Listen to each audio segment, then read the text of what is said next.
Hello everyone, स्वागत है आप सभी का। मैं विकास दादिच एक बार फिर से आपका हार्दिक स्वागत करता हूं आज की इस ऑनलाइन क्लास के अंदर। एज़ यूजुअल हम डेली जो है आपकी ऑनलाइन क्लास लेते हैं 7 PM। और आज की इस क्लास में हम क्या पढ़ने वाले हैं? आज की इस क्लास में हम पढ़ने वाले हैं राजस्थान के प्रमुख जो मंदिर हैं उनके बारे में हम पढ़ने वाले हैं। तो दोस्तों आप देख सकते हैं आपके सामने यहाँ पर जो है टीम राजस्थान आपको दिखाई दे रही है।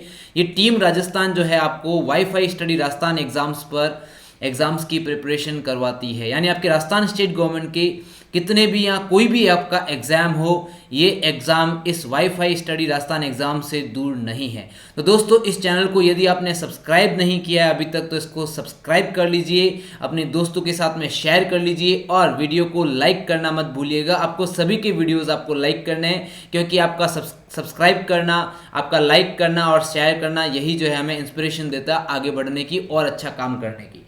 दोस्तों my name is Vikas Dadhich and I am a mentor and coach for RPS and RSMSSB exams. आपको पता है जो नया है उनके लिए बता देता हूं मैं कि मेरा जो है प्लस कोर्स आने वाला है वो 12 तारीख से स्टार्ट हो चुका मेरा प्लस कोर्स, जिसके अंदर मैं आर्ट एंड कल्चर का एक कोर्स लेकर आया हूं। किसका लेकर आया हूं? आर्ट एंड कल्चर का। इसके अलावा एक कोर्स जो है मैं इंग्लिश का लेकर आया हूं। दो कोर्सेज में लेकर आया हूं प्लस कोर्सेज। इसके लिए आपको करना क्या है? आपको अनअकैडमी की एप्लीकेशन को डाउनलोड करना है। आपकी अनअकैडमी की एप्लीकेशन जो है वो प्ले स्टोर और उसके अलावा ऐप स्टोर दोनों पर ही अवेलेबल है। वहाँ से डाउनलोड करने के बाद में आपको जो है आरपीएससी सेलेक्ट करना है और उसके बाद में आपको सब्सक्रिप्शन लेना है। सब्सक्रिप्शन आपका 1 मंथ, 3 मंथ, 6 मंथ, 12 और 24 मंथ्स में अवेलेबल है। तो आप जो भी सब्सक्रिप्शन लेना चाहते हैं वह सब्सक्रिप्शन आपको लेना है। यदि आप एडमिनिस्ट्रेटिव सर्विसेज यानी आरएस की प्रिपरेशन कर रहे हैं तो मैं आपको जो है बेस्ट चॉइस बताऊंगा 24 मंथ्स या फिर 12 मंथ्स। ठीक है, इससे आपकी प्रिपरेशन जो है वो बहुत ही शानदार और बहुत ही अच्छे तरीके से हो जाएगी। ये प्लस कोर्स जो होता है आपका पूरा एकदम वेल स्ट्रक्चर्ड कोर्स होता है, जिसके अंदर आपकी एवरी फोर्थ जो क्लास होती है वो डाउट सेशन की क्लास होती है, लाइव क्लास होती है। वहाँ पर आप अपने डाउट क्लियर कर सकते हैं। आपने जो भी 3 डेज पढ़ा है या फिर आप बीच में भी अपने डाउट क्लियर कर सकते हैं क्योंकि आपके सारे के सारे लाइव सेशंस होते हैं।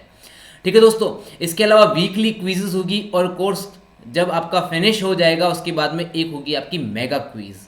राइट दोस्तों, अब देखिए यहाँ पर आपको एक और प्लस पॉइंट मैं आपको बता देता हूँ कि यदि आप सब्सक्रिप्शन लेते हैं तो यह सब्सक्रिप्शन लेने के बाद में आरपीएससी की टोपोलॉजी के अंडर जितने भी एजुकेटर्स आते हैं उन सभी एजुकेटर्स से आप पढ़ सकते हैं।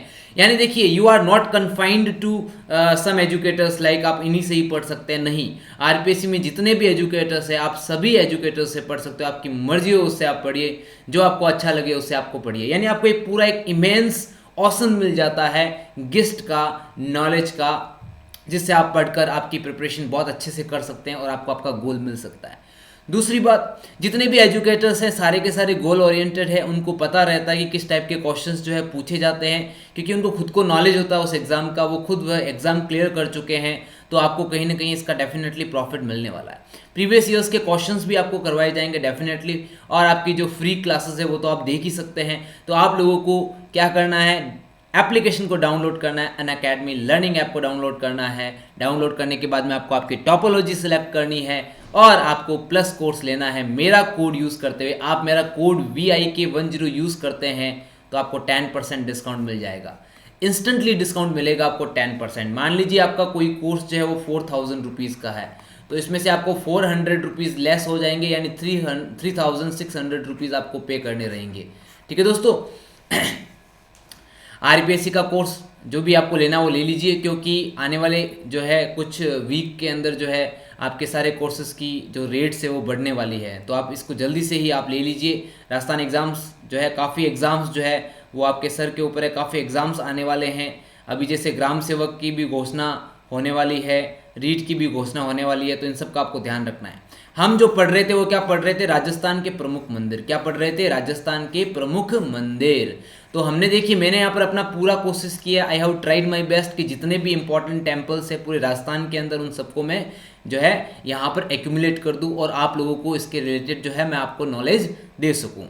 तो दोस्तों राजस्थान के प्रमुख मंदिर हम पढ़ने वाले हैं और इसके अंदर हम कुछ पढ़ चुके हैं ऑलरेडी कल के सेशन में। कल के सेशन में हम कुछ टेम्पल्स पढ़ चुके हैं और आज के सेशन में हम कुछ और टेम्पल्स को पढ़ने वाले हैं जो कि आपके कल वाले सेशन में इंक्लूड नहीं हुए। तो आज के इस सेशन के अंदर मैंने एक यहाँ पर थोड़ा सा जो है एक काम किया है। काम मैंने ये किया है कि आपके सारे के सारे टेम्पल जो है वो मैं डिस्ट्रिक्ट वाइज लेकर आया हूँ। कैसे लेकर आया हूँ? डिस्ट्रिक्ट वाइज, यानी पहले आपको डिस्ट्रिक्ट का नाम पता चलेगा और फिर उसमें जितने भी टेम्पल्स हैं उनके बारे में पता चलेगा। जैसे आप यहाँ पर देख सकते हैं, अपन सबसे पहले किसकी बात करने वाले हैं? अजमेर डिस्ट्रिक्ट की बात करने वाले हैं। तो आपके सामने यहाँ पर आप अच्छे से देख सकते हैं, अजमेर डिस्ट्रिक्ट की अपन बात कर रहे हैं। अजमेर डिस्ट्रिक्ट में जितने भी टेम्पल्स हैं वो सारे टेम्पल्स आपके सामने हैं। कौन कौन से टेम्पल हैं इनको अपन अच्छे से पढ़ेंगे। और ये पीडीएफ जिस किसी को भी चाहिए, आप कमेंट बॉक्स में आप लिख लीजिएगा कि भाई मुझे पीडीएफ चाहिए, आई वांट दिस पीडीएफ, तो आपको वो पीडीएफ मिल जाएगी आपकी जीमेल शेयर करने के बाद में। आपको आपका जीमेल शेयर करना है, उसके थ्रू आपको जो है आपकी ये पीडीएफ मिल जाएगी। ये पीडीएफ बहुत ही अच्छी है, आपके एग्जाम के पॉइंट ऑफ व्यू से आपके बहुत ज़्यादा काम आने वाली है। ठीक है दोस्तों, तो चलिए सबसे पहले अपन बात करते हैं अजमेर की। तो अजमेर के अंदर कौन कौन से टेम्पल है उसकी बात करते हैं। सबसे पहले हम यहाँ पर बात करने वाले हैं सोनी जी की नसिया। ठीक है, ये सोनी जी की नसिया क्या है भाई? ये एक तरीके से देखो, सोनी जी की नसिया छतरियों टाइप बनी हुई है, जो कि जो जैन जो लोग होते हैं उनके लिए बनी हुई है। ऋषभ देव और आदिनाथ का मंदिर भी है एक तरीके से। ठीक है, हाँ, तो ये है सोनी जी की नसिया। अब सोनी जी की नसिया इसको इसलिए कहा जाता है क्योंकि इसको बनाने वाले कौन थे? सोनी जी। कौन थे बनाने वाले भाई? स्वर्गीय सेठ मूलचंद सोनी द्वारा इसको बनाया गया है, इसीलिए इसको सोनी जी की नसिया कहते हैं। इन्होंने पूरा नहीं बनाया था, इन्होंने प्रारंभ किया था काम, फिर इनका देवसान हो गया था। उसके बाद में इनका जो पुत्र था सेठ टिकमचंद सोनी, इसने इसको पूरा करवाया था 1865 में। ठीक है, 1864 में काम स्टार्ट हुआ था, 1865 में ये कंप्लीट हो गया। क्लियर? कहाँ पर है ये? अजमेर के अंदर है। जैन संप्रदाय का प्रसिद्ध मंदिर है, इसे लाल मंदिर भी कहा जाता है। Very very important. देखो भाई, यहीं से आपके क्वेश्चन बनते हैं, ध्यान रखना। अगर आपको क्वेश्चन पूछ लिया जाए कि लाल मंदिर कहाँ पर स्थित है, तो तुम लोगों का दिमाग घूम जाएगा, क्योंकि तुम्हारे दिमाग में रहेगा सोनी जी की नसिया। आप लोग क्या करते हो? आप लोग सिर्फ इतना पढ़ते हो सोनी जी की नसिया कहाँ है? अजमेर में। ब्रह्म मंदिर कहाँ है? अजमेर में। लेकिन इनसे रिलेटेड कुछ फैक्ट के बारे में भी आपको जानना बेहद जरूरी है। अगर आप जानोगे तो उससे रिलेटेड कैसे भी क्वेश्चंस होंगे आप आराम से कर लोगे। आगे आपको बात समझ में? तो भाई ये जो सोनी जी की नसिया है इसे लाल मंदिर भी कहा जाता है। कहने का कारण क्या है? वो है कि ये लाल पत्थर से बना हुआ है। किससे बना हुआ है? लाल पत्थर से बना हुआ है। और इस सोनी जी की नसिया यानी इस मंदिर के अंदर जिनकी मूर्ति है वो है आपके ऋषभ देव और आदिनाथ। ऋषभ देव और आदिनाथ का मंदिर है, ध्यान रखना। तो ये जो ऋषभ देव और आदिनाथ को समर्पित है, सेठ मूलचंद सोनी के द्वारा बनाया गया। 1864 में उनकी मृत्यु हो गई। उसके बाद में सेठ टिकमचंद सोनी के द्वारा 1865 ईस्वी में इसको कंप्लीट किया गया। क्लियर? चलिए आगे देखिए। आगे हम बात कर रहे हैं ब्रह्म मंदिर की। ये कहाँ पर है? आपका पुष्कर के अंदर है। ठीक है, पुष्कर अजमेर में स्थित विश्व का प्रसिद्ध ब्रह्म मंदिर है। यह 14वीं शताब्दी में निर्मित विश्व प्रसिद्ध ब्रह्मा का एकमात्र मंदिर है, जहां विधिवत पूजा अर्चना की जाती है। इस मंदिर के परिसर में पंचमुखी महादेव, लक्ष्मी नारायण, गौरी शंकर, पातालेश्वर महादेव, नारद और नवग्रह के छोटे छोटे मंदिर बने हुए। ये भी देखिए आपका पुष्कर के अंदर है। पुष्कर में जिला जो है अजमेर लगता है और विश्व का प्रसिद्ध ब्रह्म मंदिर है, एकमात्र। वैसे राजस्थान के अंदर और भी ब्रह्म मंदिर है, लेकिन विश्व का प्रसिद्ध एकमात्र अगर आपको ब्रह्म मंदिर बोले तो ये पुष्कर के अंदर है। 14वीं शताब्दी में इसको बनाया गया और यहाँ पर ब्रह्मा जी की पूजा की जाती है। यहाँ पर और भी छोटे छोटे मंदिर बने हुए हैं जो कि यहाँ पर लिखे हुए हैं, आप देख सकते हैं आराम से। नेक्स्ट है आपका सावित्री मंदिर। ये भी आपका पुष्कर में है। कहाँ पर है? पुष्कर में, ध्यान रखना। ठीक है, पुष्कर में पहाड़ पर है ये रत्नागिरी पर्वत। यहाँ ब्रह्मा जी की पत्नी सावित्री का मंदिर है। देखिए सावित्री कौन थी? ब्रह्मा जी की पत्नी। इनका मंदिर है यहाँ पर। भादवा शुक्ल सप्तमी को यहाँ मेला भरता है और यहीं पर देवी सावित्री की पुत्री सरस्वती माँ की प्रतिमा भी है। ऐसा माना जाता है कि यज्ञ के समय सावित्री माता अपने पति ब्रह्मा से रूठकर यहाँ चली आई थी। यहीं सावित्री माता ने ब्रह्मा जी को श्राप दिया था कि उनकी पूजा पुष्कर के अतिरिक्त कहीं नहीं होगी। देखिए फैक्ट पता होना चाहिए। जैसे कुछ विद्यार्थी पूछते हैं कि सर ब्रह्मा जी का एकमात्र मंदिर है, दूसरी जगह ब्रह्मा जी का मंदिर क्यों नहीं बना? भाई कारण क्या है? मंदिर क्यों नहीं बना? मंदिर नहीं बनने का कारण ये है कि भाई यज्ञ में कोई प्रॉब्लम हो गई थी, तो सावित्री जी जो थे वो ब्रह्मा जी से रूठ जाते हैं और सावित्री जी यहाँ पर आ जाते हैं और यहाँ पर आकर श्राप देते हैं ब्रह्मा जी को कि भाई आपकी जो है पूजा पुष्कर के अलावा कहीं पर नहीं होगी, ध्यान रखना। तो इसीलिए ब्रह्मा जी का एकमात्र मंदिर जो है वो पुष्कर के अंदर ही है और सरस्वती माता जो है वो ब्रह्मा जी और सावित्री की पुत्री है। ठीक है। फिर नेक्स्ट है आपका आनंदी माता का मंदिर। ये आपका निसल किशनगढ़ के अंदर है। यहाँ पर भी जिला क्या पड़ता है? आपका अजमेर पड़ता है। आनंदी माता का मंदिर। क्या है यह मंदिर? देखिए भाई 9वीं सदी में बना था। ये क्या है? सूर्य मंदिर है। क्या है? सूर्य मंदिर, जिसे बाद में आनंदी माता का मंदिर कर दिया गया। और ये पंचायतन शैली में बना हुआ है। कौन सी शैली में? पंचायतन शैली। तो क्वेश्चन देखो एग्जाम में ऐसा आ सकता है कि आनंदी माता का मंदिर जो है कौन सी शैली में बना हुआ है, तो आप बोलेंगे पंचायतन शैली। कौन सी शैली? पंचायतन शैली। क्लियर। नेक्स्ट देखिए कुछ और मंदिर जो है अजमेर की हम बात करते हैं। काचरिया मंदिर। देखो भाई ये क्वेश्चन आ चुका है। काचरिया मंदिर, ऐसे मंदिर जो है काफ़ी छुपे हुए मंदिर होते हैं जिनके बारे में हमें डिटेल नहीं मिलती, बुक्स वगैरह हम खरीदते हैं उसके अंदर। ठीक है, तो काचरिया मंदिर कहाँ है भाई? तुम्हारा किशनगढ़ के अंदर है। किशनगढ़ के अंदर जिला अजमेर लगता है। इस मंदिर में राधा कृष्ण का स्वरूप विराजमान है। किसका स्वरूप विराजमान है? राधा कृष्ण का। इस मंदिर में भगवान कृष्ण की मूर्ति अष्ट धातु की तथा राधा की मूर्ति पीतल की है। मंदिर में भगवान की सेवा निम्बार्क पद्धति से की जाती है। होली के दूसरे दिन यहाँ डोलोत्सव मनाया जाता है। Very very important. ठीक है, आपको अगर पूछ ले कि डोलोत्सव कहाँ मनाया जाता है, किशनगढ़ में मनाया जाता है और काचरिया मंदिर में मनाया जाता है। ये आपका जो निम्बार्क आचार्य जो पीठ है सलेमाबाद के अंदर, तो सलेमाबाद के अंदर जिस पद्धति से पूजा होती है उसी पद्धति से यहाँ पर भी पूजा होती है। कहाँ पर? काचरिया मंदिर के अंदर। यहाँ पर कृष्ण भगवान की मूर्ति और राधा की मूर्ति है। कृष्ण की मूर्ति अष्ट धातु से बनी हुई है, जबकि राधा की मूर्ति कैसी है? पीतल की है। क्लियर होगी बात। आगे देखिए अपन बात कर रहे हैं यहाँ पर गायत्री मंदिर की। पुष्कर के उत्तर में एक पहाड़ी पर प्रसिद्ध गायत्री मंदिर का मंदिर बना हुआ है। भाई गायत्री मंदिर कहाँ बना हुआ है? पुष्कर में बना हुआ है, ध्यान रखना। ठीक है, रंगनाथ जी का मंदिर ये भी आपका पुष्कर में बना हुआ है, लेकिन द्रविड़ शैली में। ये यहाँ से इंपॉर्टेंट क्वेश्चन बन जाता है आपका कि रंगनाथ जी का मंदिर कौन सी शैली में बना हुआ है, तो आप बोलेंगे द्रविड़ शैली में। अब नाम है रंगनाथ जी, मंदिर किसका है? यह एक विष्णु मंदिर है। किसका मंदिर है? विष्णु भगवान का मंदिर है, ध्यान रखना। क्लियर। नेक्स्ट देखिए वराह मंदिर पुष्कर। वराह मंदिर कहाँ है आपका? पुष्कर में है। और अर्णोराज ने जो है इसका निर्माण करवाया था 12वीं सदी में। और ये भी एक आपका विष्णु का मंदिर है, क्योंकि वराह जो है वो अवतार हैं विष्णु भगवान के। वराह यानी क्या होता है? बड़ा। ठीक है। नेक्स्ट देखिए अजमेर में अन्य शीर्ष मंदिर, यानी अजमेर में और भी मंदिर है जिनसे क्वेश्चन पूछा जा सकता है, तो इसको आप ध्यान रखिएगा। एक तो आपके पिपलाज माता का मंदिर कहाँ है भाई? ये आपका ब्यावर के अंदर है। ब्यावर मतलब अजमेर जिला पड़ता है, ध्यान रखना। बल्लाड़ के जैन मंदिर कहाँ पर है? ये भी ब्यावर के अंदर है। आनंदी माता का मंदिर ये आपका नौसल किशनगढ़ में है।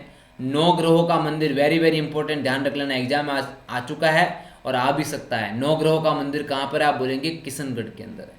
कल्प वृक्ष मंदिर ये भी आपके एग्जाम में आ चुका है। कल्प वृक्ष मंदिर मांगलियावास के अंदर है। ये भी आपका ब्यावर में पड़ता है, अजमेर जिला लगता है। क्लियर। रघुनाथ जी का मंदिर कहाँ पर है भाई? रघुनाथ जी का मंदिर अजमेर के अंदर है। बजरंगगढ़ कहाँ पर है? अजमेर में, ये भी इंपॉर्टेंट है। पुष्कर के मंदिर के अंदर ब्रह्मा जी का मंदिर आपने पढ़ लिया। पातालेश्वर मंदिर उसके परिसर के अंदर ही है ना। नर्मदेश्वर मंदिर, लक्ष्मी नारायण मंदिर, गौरी शंकर मंदिर, सप्तऋषि मंदिर, ये भी इंपॉर्टेंट है, ध्यान रखना। ठीक है। नवग्रह मंदिर, सावित्री मंदिर रत्नगिरी पर्वत पर है। सूर्य नारायण मंदिर, दत्तात्रेय मंदिर, रंगनाथ जी मंदिर, वराह मंदिर, रमा बैकुंठ मंदिर, आत्मेश्वर महादेव मंदिर, श्राप विमोचनी माता मंदिर, तुलसीदास मंदिर और गायत्री मंदिर। अब इसमें जो जो इंपॉर्टेंट है वो मैंने आपको बता दिया, इनको आप ध्यान रखना। सारे मंदिर याद करने की जरूरत नहीं है आपको, केवल जो मैंने इंपॉर्टेंट बताए हैं उनको आप याद कर लीजिए, आपका बेड़ा पार हो जाएगा। क्लियर होगी बात यहाँ पर। चलिए नेक्स्ट देखिए अलवर के प्रमुख मंदिर। अब अलवर में कौन कौन से मंदिर है उसके बारे में बात करते हैं। नौगांवा के जैन मंदिर। देखिए अलवर जिले में अलवर दिल्ली मार्ग पर स्थित नौगांवा, नौगांवा क्या है? कस्बा है। ठीक है, यहाँ पर जो है जैन मंदिर बने हुए हैं। और यहाँ के मंदिरों में तीर्थकर मल्लीनाथ जी, ठीक है, मल्लीनाथ जी का नौ चौकिया मंदिर बहुत ही प्राचीन है। इसका निर्माण 803 में करवाया गया था।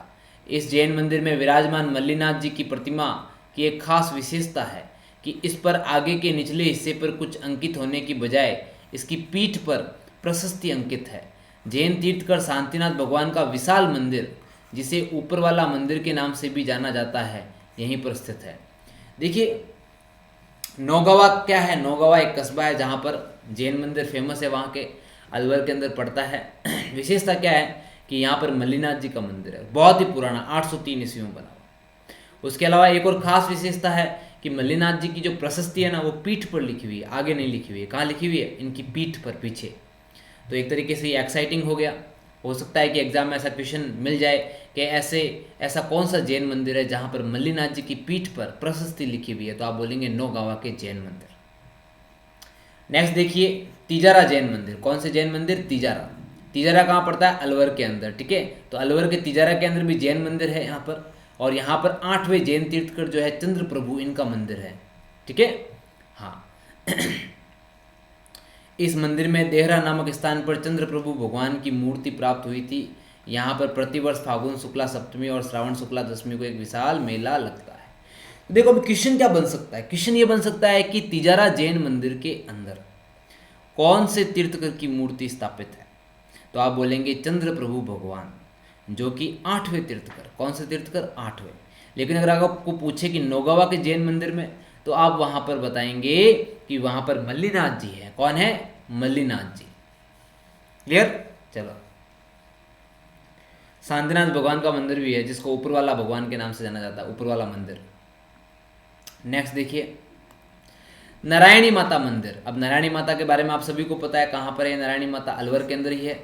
नारायणी माता का यह मंदिर अलवर जिले के राजगढ़ तहसील में बरवा डूंगरी की पहाड़ी की तलहटी में स्थित है, ठीक है।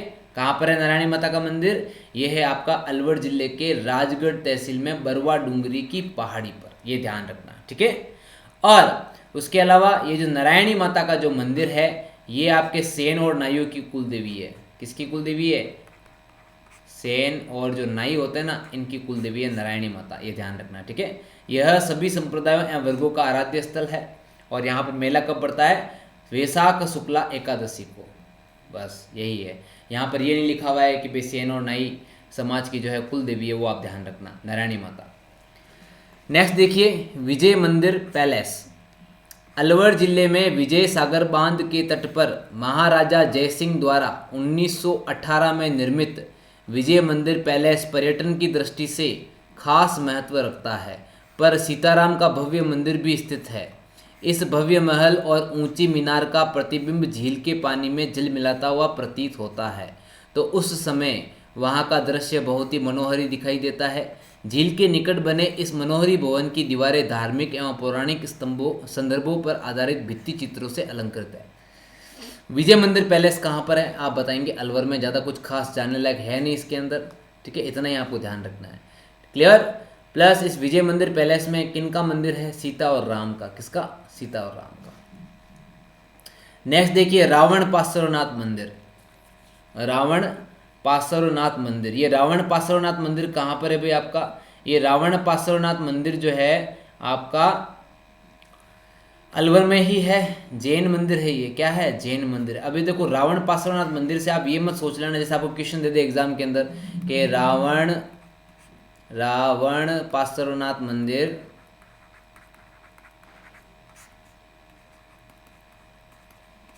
समर्पित है। अ ऑप्शन राम, ब ऑप्शन हो गया तुम्हारा रावण, स ऑप्शन हो गया जैन मंदिर, और द ऑप्शन हो गया आपका कृष्ण मंदिर। तो अब देखो यार यहाँ पर है ना, जब तुम लोग पढ़ोगे कि रावण पार्श्वनाथ, तो अधिक लोगों के दिमाग में क्या आएगा? रावण। कुछ लोगों के दिमाग में आएगा राम। जैन मंदिर दिमाग में बहुत मुश्किल से आएगा। अगर उसने इस वर्ड पर गौर कर लिया पार्श्वनाथ, तो हो सकता है जैन आपका दिमाग में आ जाए। तो ध्यान रखना कि रावण पार्श्वनाथ जो मंदिर है आपका, वो समर्पित है किसको? जैन तीर्थकर को समर्पित है, ध्यान रखना। क्लियर? हाँ। अलवर के अन्य शीर्ष मंदिर देखो भाई, अलवर के अंदर और भी मंदिर है। कौन कौन से? नलदेश्वर महादेव मंदिर है, थानागाजी के अंदर है। प्राचीन हनुमान जी का मंदिर है पांडुपोल के अंदर। चंद्र प्रभु जैन मंदिर है तिजारा। और भर्तृहरि मंदिर है, वो कहाँ पर है? भर्तृहरि जगह है जहाँ पर है, और ये अलवर के अंदर है। तो इसमें देखो आपके इंपॉर्टेंट एक तो भर्तृहरि मंदिर हो गया, ये आ सकता है एग्जाम के अंदर, और चंद्र प्रभु जैन मंदिर ये भी एग्जाम में आ चुका है, ध्यान रखना, ये भी इंपॉर्टेंट है। दोनों के दोनों इंपॉर्टेंट है, आपके ध्यान रखना, ठीक है। तो ये ध्यान रखना क्या क्या इंपॉर्टेंट हो गए भाई? नारायणी माता का मंदिर, विजय मंदिर पैलेस, रावण पार्श्वनाथ मंदिर हो गया आपका इंपॉर्टेंट, और उसके अलावा तुम्हारे चंद्र प्रभु जैन मंदिर हो गया, और भर्तृहरि मंदिर, ये सब के सब इंपॉर्टेंट है, ध्यान रखना। क्लियर? चलो आगे बढ़ते हैं। देखिए छींच, देखिए छींच कहाँ पर पड़ता है आपका? बांसवाड़ा में पड़ता है। लेकिन अगर आपको यहाँ पर छींक पूछ ले, छींक माता, तो ये तुम्हारा पड़ेगा जयपुर में। कहाँ पड़ेगा? जयपुर में पड़ेगा। ठीक है, ध्यान रखना है इसका। देखिए, बांसवाड़ा के छींच नामक स्थान पर स्थित ब्रह्मा जी के मंदिर में ब्रह्मा जी की चतुर्मुखी मूर्ति विराजमान है। इस चतुर्मुखी मूर्ति की स्थापना महारावल जगमाल ने की थी।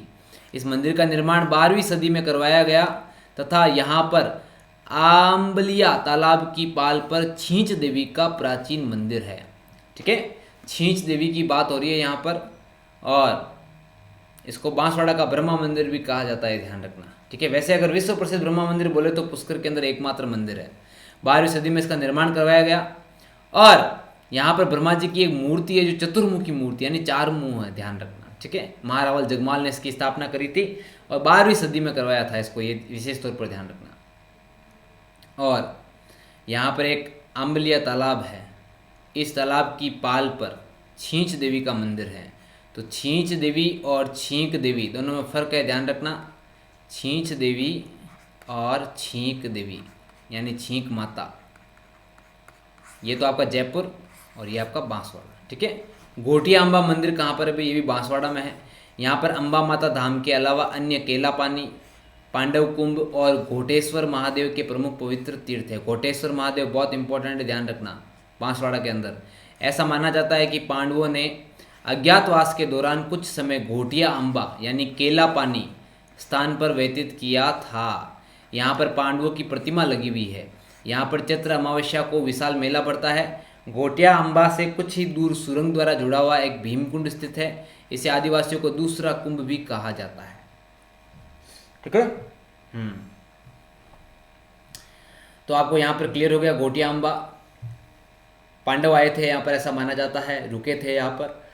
पांडवों की मूर्ति भी है। आपको ऐसा क्वेश्चन पूछा जा सकता है कि पांडवों की मूर्ति कौन से मंदिर के अंदर है? आप बोलेंगे घोटिया अम्बा। नेक्स्ट देखिए, आथुरना का मंदिर। किसका मंदिर? आथुरना का मंदिर। वागड़ के परमार राजाओं द्वारा निर्मित आथुरना मंदिर बांसवाड़ा में स्थित है। कहाँ पर स्थित है? बांसवाड़ा में। और इसका प्राचीन नाम क्या है? उत्थुनक।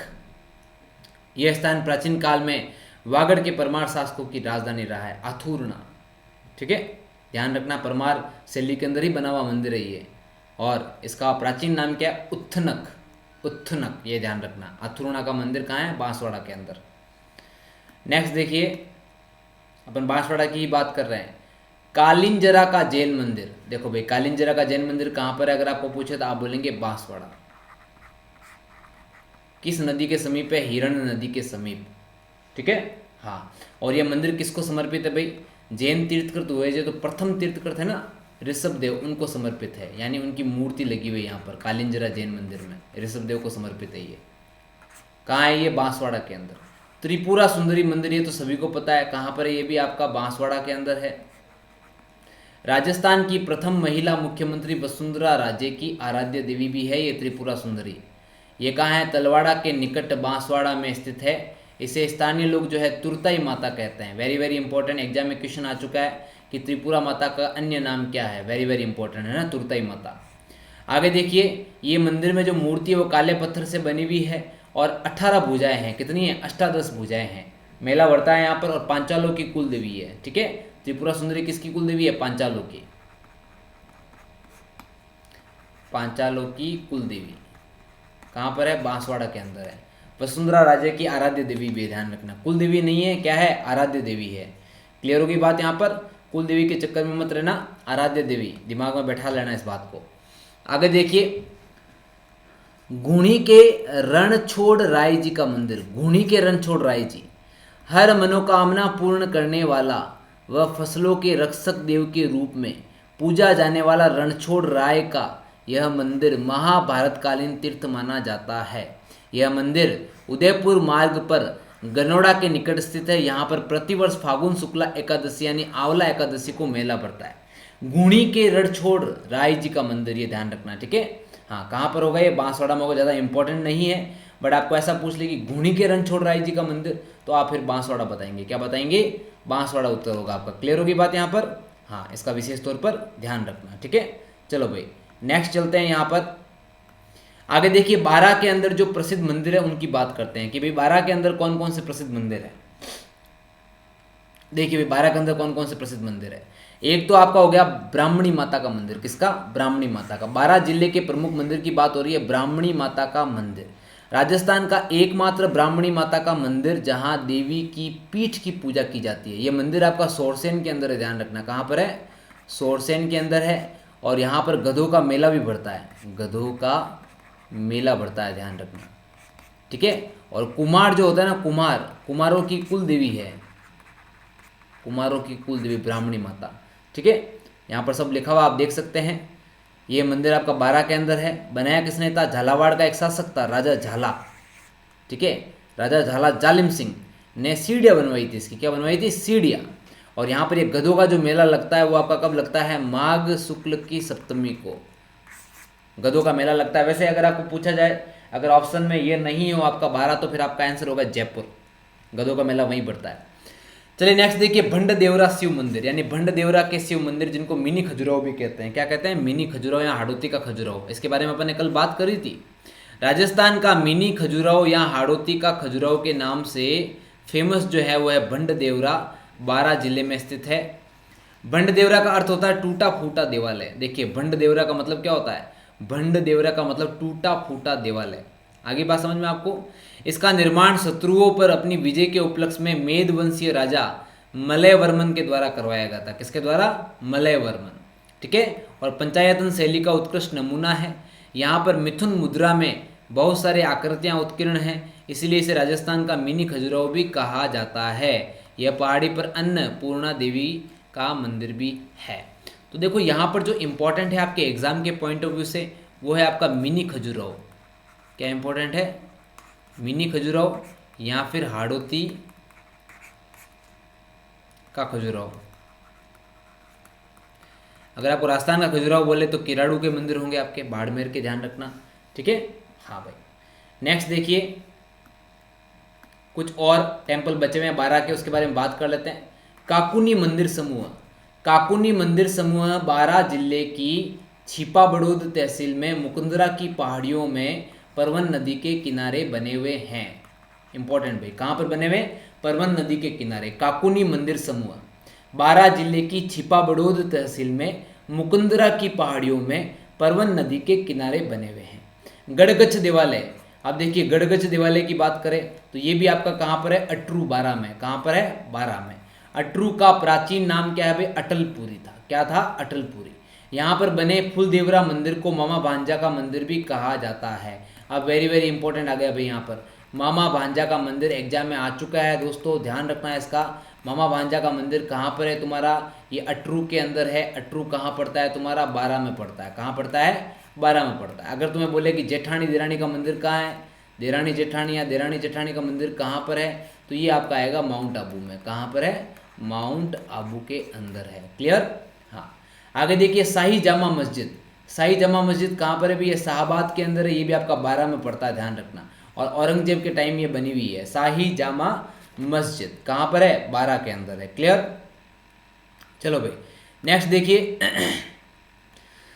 बाड़मेर जिले के प्रमुख मंदिर। अभी जस्ट अपन ने बात करी थी बाड़मेर जिले के किराड़ू के मंदिर, जिसको राजस्थान का क्या कहा जाता है? मिनी खजुराहो। राजस्थान का क्या है ये? सॉरी, मिनी खजुराहो तो अलग हो गया। बारा के अंदर जो मंदिर है वो ये राजस्थान का खजुराहो कहलाता है। क्या कहलाता है? राजस्थान का खजुराहो।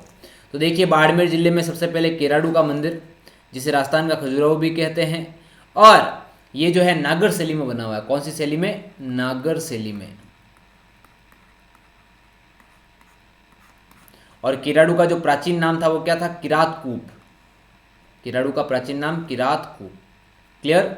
और एक चीज ध्यान रखना, ये जो किरातकूप है ये परमार शासकों की राजधानी रही, मतलब थी प्राचीन काल में, परमार शासकों की राजधानी भी थी। और एक और चीज ध्यान रखिएगा यहाँ पर, कि यहाँ पर विष्णु भगवान के और शिव मंदिर भी है यहाँ पर पास में, जो कि आपके कोई काम के नहीं है। यहाँ पर एक सोमेश्वर मंदिर भी है जो कि बहुत फेमस है। ठीक है, किराड़ू का सबसे प्रमुख एवं बड़ा मंदिर है ये। किराड़ू को पुरातत्व, इतिहास और आध्यात्म की त्रिवेणी के नाम से भी जाना जाता है। वेरी वेरी इंपॉर्टेंट, देख लो भाई यहाँ पर। अगर आपको ऐसा पूछ ले कि ऐसा कौन सा मंदिर है जिसे पुरातत्व, इतिहास और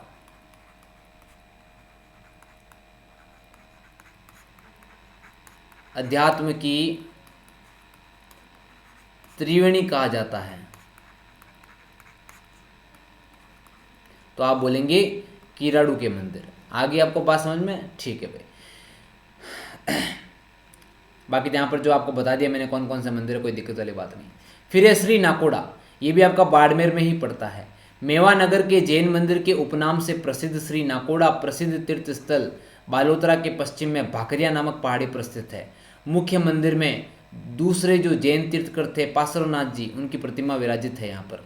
प्रतिवर्ष जो है पार्श्वनाथ जी के जन्म पर पौष कृष्ण दशमी को यहाँ पर एक बहुत बड़ा मेला बढ़ता है। कब बढ़ता है? पौष कृष्ण दशमी को, ध्यान रखना। नेक्स्ट देखिए, बाड़मेर की ही बात कर रहे हैं अभी तक अपन यहाँ पर। एक है आपका वीरातरा माता का मंदिर। कौन सा मंदिर? वीरातरा माता का मंदिर। बाड़मेर के चौहटन तहसील में पहाड़ियों पर वीरातरा माता का एक मंदिर है। और ये वीरातरा जो माता है ये एक जनजाति है। क्या नाम है जनजाति का? भोपा। भोपा जनजाति है, इनकी कुल देवी है ये, ध्यान रखना, ठीक है। कौन सी माता? वीरातरा माता। क्लियर? और यहाँ पर मेला भी बढ़ता है आपका। कब बढ़ता है भाई? माघ और भाद्रपद में बढ़ता है, चतुर्दशी को, शुक्ल पक्ष की चतुर्दशी को। अब एक यहाँ पर ब्रह्मा का मंदिर भी है भी आपका बाड़मेर के अंदर। आसोतरा एक जगह है जहाँ पर, ठीक है। ये खेताराम जी महाराज ने बनाया था। किसने बनाया था? खेताराम जी महाराज ने बनाया था। तो ब्रह्मा का मंदिर विश्व प्रसिद्ध तो पुष्कर के अंदर है। एक यहाँ पर है आपका बाड़मेर के अंदर, ठीक है। और एक आपने जो पढ़ा था छींच, याद है ना आपको? छींच बांसवाड़ा, बांसवाड़ा एक यहाँ पर है ब्रह्मा जी का मंदिर। तो एक मंदिर यहाँ पर हो गया, एक आपका पुष्कर में हो गया। पुष्कर वाला जो है बहुत ही वर्ल्ड फेमस मंदिर है। और तीसरा आपका हो गया आसोतरा बाड़मेर के अंदर। तो 3 मंदिर हो गए यहाँ पर, देख लो आप ब्रह्मा जी के। क्लियर? हाँ। श्री रणछोड़ राय जी का खेड़ा मंदिर, यह हिंदुओं का प्रमुख पवित्र धाम है। लूणी नदी के किनारे स्थित है। खेड़ में भूरिया बाबा तथा खोड़िया बाबा रेबारियों और देवासियों के आराध्य देव हैं। यहाँ पर खोड़िया हनुमान जी, पंचमुखी महादेव मंदिर आदि स्थित है। तो रणछोड़ राय जी का जो मंदिर है वो कहाँ पर स्थित है? आपका बांसवाड़ा में स्थित है, ठीक है। मल्लीनाथ मंदिर इंपॉर्टेंट है भी, मल्लीनाथ जी मंदिर भी। ये आपका तिलवाड़ा, ठीक है। कहाँ है ये? तिलवाड़ा के अंदर, बाड़मेर के अंदर, ठीक है। हाँ। माँ नागणीची का मंदिर राठौड़ों की कुलदेवी है और बाड़मेर के नगाना गांव में, कहाँ पर है? नगाना गांव के अंदर स्थित है। यहाँ देवी की लकड़ी की प्रतिमा विराजित है। देखो भी, अगर क्वेश्चन तुम्हें ऐसा पूछे जैसे नागणीची माता का मंदिर तो जो है आपके जोधपुर में है, मेहरानगढ़ फोर्ट के बाहर भी है। लेकिन आपको ऐसा पूछ ले कि नागणीची माता का वह मंदिर कहाँ पर है जिसमें इनकी मूर्ति लकड़ी से बनी हुई हो। किससे बनी हुई हो? लकड़ी से। तो फिर आपका आंसर आएगा बाड़मेर। क्या आएगा? बाड़मेर। आलम जी का मंदिर, ये वेरी वेरी इंपॉर्टेंट है भाई, बहुत इंपॉर्टेंट। धोरीमना के अंदर है ये आलम जी का मंदिर, ध्यान रखना, ठीक है। हाँ। अन्य मंदिर कौन कौन से? देखो, जूना बाड़मेर, शिव मंडी, ये कोई इंपॉर्टेंट नहीं है आपके ज़्यादा। हाँ। शिव का गरीबनाथ का मंदिर, पिपलूद का हल्देश्वर महादेव मंदिर। तो ये जो है ज़्यादा इंपॉर्टेंट नहीं है। ऊपर जो इंपॉर्टेंट है मैंने आपको बता दिया। आलम जी से क्वेश्चन आ सकता है आपका, मल्लीनाथ जी से क्वेश्चन आ सकता है, और ब्रह्मा जी का आसोतरा वाला मंदिर ये भी आ सकता है, ध्यान रखना। ये जो है आपके लिए इम्पोर्टेंट है। नेक्स्ट देखिए, नेक्स्ट अपन पढ़ रहे हैं यहाँ पर क्या? भरतपुर के मंदिरों के बारे में। किसके बारे में? भरतपुर के मंदिरों के बारे में। सबसे पहले गंगा मंदिर, वेरी वेरी इंपॉर्टेंट, एग्जाम में आ चुका है भाई। गंगा मंदिर कहाँ पर है? आप बोलेंगे भरतपुर के अंदर है, ध्यान रखना। किसने बनवाया था भाई? ये जो है बलवंत, यहाँ के राजा थे बलवंत सिंह, इन्होंने बनाया था ये मंदिर, ध्यान रखना, ठीक है। हाँ। तो ये जो मंदिर है इसके अंदर लाल पत्थर का यूज़ हुआ है। कैसे पत्थर? लाल पत्थर का यूज़ हुआ है। और ये 2 मंजिल का है। कितने मंजिल का है? 2 मंजिल का है। और 84 खंभों पर टिका हुआ है। कितने खंभों पर? 84। लेकिन अगर आपको बोल दे 84 खंभों की छतरी कहाँ पर है तो आप बोलेंगे बूंदी के अंदर है। ये ध्यान रखना विशेष तौर पर, कहाँ पर है? बूंदी के अंदर है 84 खंभों की छतरी। तो ये भी जो है 84 खंभों पर टिका हुआ मंदिर है। 2 मंजिल का ये मंदिर है, ठीक है। और इसका कुछ हिस्सा जो है मुगल शैली का बना हुआ है। देखो भाई, कुछ हिस्सा मुगल शैली का है और कुछ हिस्सा बौद्ध शैली से बनवाया गया है। जब देखिए बलवंत सिंह ने स्टार्ट करवाया था, अधूरा काम हो गया था, तो बलवंत सिंह जी की एक वंशज है ब्रजेंद्र सिंह जी, इन्होंने इसका पूरा जो है इमारत का निर्माण करवाया था और गंगा की एक सुंदर मूर्ति बनाई थी। गंगा माता का मंदिर है ये, है ना। तो इसीलिए अब इसको जो है गंगा मंदिर कहा जाता है। गंगा मैया के वाहन मगरमच्छ की भी एक विशाल मूर्ति यहाँ पर विराजमान है। तो ये गंगा मंदिर इंपॉर्टेंट है आपका। कहाँ पर है? भरतपुर के अंदर है, ध्यान रखना। कहाँ पर है? भरतपुर के अंदर है गंगा मंदिर। क्लियर। चलिए नेक्स्ट देखिए उषा मंदिर। उषा मंदिर कहाँ पर है आपका बयाना के अंदर। ठीक है। कन्नौज के महाराजा महिपाल की रानी चित्रलेखा ने भगवान श्री कृष्ण के पौत्र अनिरुद्ध की पत्नी के नाम पर 1956 में बयाना में उषा मंदिर का निर्माण करवाया। देखिए ये भी इम्पोर्टेंट है क्योंकि उषा कौन थी? उषा श्री कृष्ण भगवान का पुत्र था ना, उसके पुत्र की पत्नी थी उषा।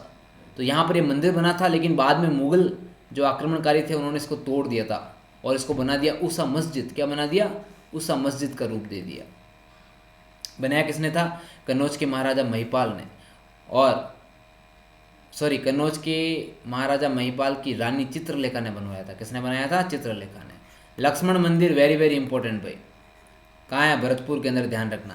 इस मंदिर का निर्माण महाराजा बलदेव सिंह ने प्रारंभ करवाया था तथा इसको महाराजा बलवंत सिंह ने पूरा किया। यह मंदिर भरतपुर शहर के लगभग बीचों बीच स्थित है। लक्ष्मण मंदिर वेरी वेरी इंपॉर्टेंट, ध्यान रखना। ठीक है। हाँ, गोकुल चंद्र मंदिर कामवन या काम्यक वन के नाम से पौराणिक ग्रंथों में वर्णित कामा में पुष्टि मार्गीय वैष्णव के आराध्य गोकुल चंद्र का प्रसिद्ध मंदिर है ये भी इंपॉर्टेंट है, आपका एग्जाम में क्वेश्चन बन सकता है, इसका ध्यान रखना। क्लियर। चलिए आगे देखिए सवाई भोज मंदिर। अब ये सवाई भोज कौन थे भाई? जो देवनारायण भगवान थे ना, देवनारायण भगवान, इनके पिताजी थे जिनका नाम था सवाई भोज। इनकी हत्या कर दी थी अजमेर भिनाई शासक था एक, जिसने इनकी हत्या कर दी थी। बाद में देवनारायण जी ने अपनी जो है पिता की मौत का बदला लिया था। तो इनका भी मंदिर है आसिन भीलवाड़ा के अंदर, देवनारायण जी भगवान के मंदिर के पास में ही है, खारी नदी के किनारे पर स्थित है। 1100 साल पुराना है क्योंकि गुजर प्रत्यार के द्वारा बनाया गया है, महामारू शैली के अंदर है ये। ठीक है। गुजर जाति के लोग यहाँ पर आते हैं, अपना श्रद्धा का केंद्र मानते हैं इसे। और गुजर जाति के लोग जो है ये जो आपके देवनारायण जी भगवान हैं इनको विष्णु का अवतार मानते हैं, आयुर्वेद ज्ञाता मानते हैं। यहाँ पर ईंटों की पूजा होती है, नीम की पत्तियों की पूजा होती है। और ये जो आपका मंदिर है ये बगड़ावत एक जगह है जहाँ पर है। ठीक है। बगड़ावत इनकी जात थी वैसे, बगड़ावत। ये 24 भाई थे, इनमें से एक सवाई भोज को समर्पित है। इस मंदिर में कोई भी मूर्ति नहीं है, बता दिया मैंने आपको। ईंट की पूजा होती है, नीम के पत्तियों द्वारा पूजा होती है। और भाद्रपद शुक्ल षष्ठी को मेला बढ़ता है, यानी देवनारायण जी के टाइम में मेला बढ़ता है। और सबसे बड़ी फड़ है, इसके ऊपर डाक टिकट भी जारी हुआ है सितंबर 1992 को, 5 रुपये का फड़ के ऊपर, ध्यान रखना। और देवनारायण जी की फड़ को बाँचने के लिए जंतर नामक वाद्य यंत्र का यूज़ किया जाता है। वेरी वेरी इंपॉर्टेंट, ध्यान रखना। जंतर वाद्य यंत्र के साथ में देवनारायण जी की फड़ को बाँचा जाता है। क्लियर। और इनकी जो सवाई भोज की पत्नी थी यानी देवनारायण जी की माता, जिनका नाम था सेठू। क्या नाम था? सेठू। और ऐसा माना जाता है कि देवनारायण जी जो है कमल के पुष्प से अवतरित हुए थे। कहाँ से अवतरित हुए थे? कमल के पुष्प से। क्लियर। आगे देखिए शाहपुरा का रामद्वारा। शाहपुरा का रामद्वारा जहाँ पर फूलडोल महोत्सव मनाया जाता है, प्रधान मठ है ये। रामसनी संप्रदाय की 4 शाखाएं हैं जिसके अंदर से एक शाहपुरा भी है। शाहपुरा आपका भीलवाड़ा के अंदर है ना। इसके अलावा और शाखा कहाँ पर है भी? आपकी रेण के अंदर भी है। रेण के अलावा एक आपकी जोधपुर के अंदर भी इनकी शाखा है। ठीक है। और एक और शाखा है, 4 शाखाएं हैं टोटल आपकी। ठीक है। तो देखिए ये जो है यहाँ पर फूलडोल महोत्सव मनाया जाता है, लिखा हुआ है यहाँ पर। रामसनी संप्रदाय, रामचरण जी महाराज जो है इसके प्रवर्तक थे। शाहपुरा की जो रामसनी शाखा है इसका 1751 में यहाँ पर गद्दी स्थापित करी थी। कब करी थी? 1751 के अंदर। ये ध्यान रखना है आपको बस।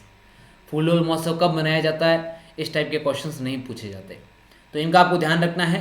बाकी का जो है अपन नेक्स्ट क्लास के अंदर पढ़ेंगे, बाकी के जो मंदिर बचे हुए हैं आपके उसके बारे में। क्लियर होगी बात यहाँ पर दोस्तों? तो चलिए देखिए अब आगे अपन बात कर लेते हैं। यहाँ पर भीलवाड़ा के मंदिर अपन ने पढ़ लिए यहाँ पर। अब देखो भीलवाड़ा मंदिर के बाद में कुछ और मंदिर है जिनके बारे में हम पढ़ेंगे डेफिनेटली, और नेक्स्ट क्लास में अपन पढ़ने वाले हैं। तो दोस्तों यदि आप लोगों ने चैनल को सब्सक्राइब नहीं किया अभी तक, तो इस चैनल को डेफिनेटली आपको सब्सक्राइब करना है और वीडियो को लाइक भी करना है, क्लास को शेयर करना है, सभी की क्लासेस को लाइक करना है, शेयर करना है। और टीम राजस्थान जो है आपके साथ बनी हुई है, आपके गोल को दिलाने के अंदर हम जो है पूरी मेहनत कर रहे हैं। तो इसी के साथ में आप सभी लोगों का बहुत बहुत धन्यवाद। Please like and share this video, subscribe our channel and press the bell icon so you may get the latest notifications, ताकि आपको अच्छे अच्छे नोटिफिकेशंस मिले और आप अपनी पढ़ाई को कंटिन्यू कर पाओ। तो इसी के साथ में आप सभी लोगों का बहुत बहुत धन्यवाद। Thank you very much for watching this video. Thank you everyone.